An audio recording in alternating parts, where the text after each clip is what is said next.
The Northwest ANC chairperson says there is a need to heal and rebrand the ruling party in the province, and the 9th of December has been designated as International Anti-Corruption Day.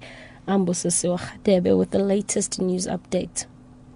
Northwest ANC chairperson Supra Mahumapelo says there is a need to heal and rebrand the ruling party in the province.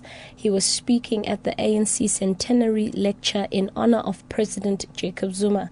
The province has nominated Zuma to lead the party after Mangaung, but another faction led by Provincial Secretary Kabelo Mataboge is crying foul.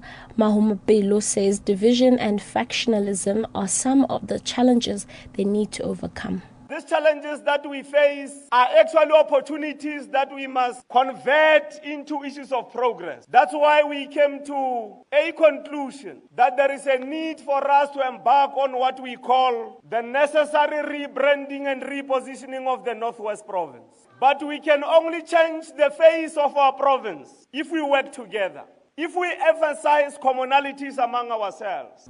The Western Cape High Court is expected to hear an urgent application today to stop the closure of 18 schools in the province at the end of the month. The application was filed by the Schools and Teachers Union SATU last week. It seeks to prevent the Provincial Education Department from closing or merging the schools and moving pupils, teachers and resources.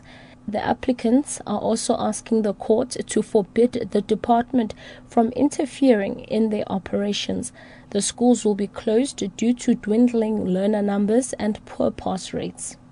The family of one of the 11 people who died when the C-47 Dakota aircraft crashed in the Drakensberg Mountains says they are devastated by his death and those of his colleagues. The SANDF has confirmed that all the bodies have been recovered from the crash site. The plane crashed on Wednesday while en route to Umtata from Pretoria's Waterkloof Air Force Base. 29-year-old Captain Zach Smith was one of the co-pilots. His sister Zildin Smith spoke to the SABC in Cape Town. The fact that God gave us 39 years of my brother, the amazing person that he was, I think that is the thing that keeps us going at the moment. His lovely personality, he's adorable to children, and his wife, Mia. I know that he was an excellent pilot. I've told my fiancé this morning that I knew that my brother would have done anything to keep that plane in the air because he was the best pilot in the Escada 35.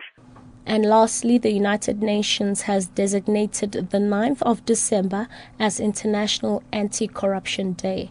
South Africa will mark this day with an anti-corruption campaign in Klerksdorp in Northwest today. Meanwhile, a Transparency International survey shows that the country's corruption is on the rise and that its position has worsened again. South Africa is now ranked 69 out of 176 countries surveyed in 2012, a decline from last year's 64th position out of 183 countries.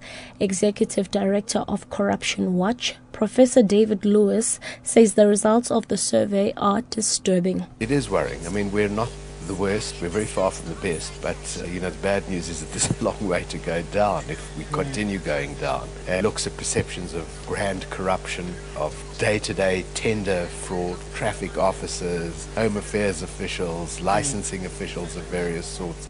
Catch the latest news on the hour on SABC radio stations and on NewsBreak Option 1.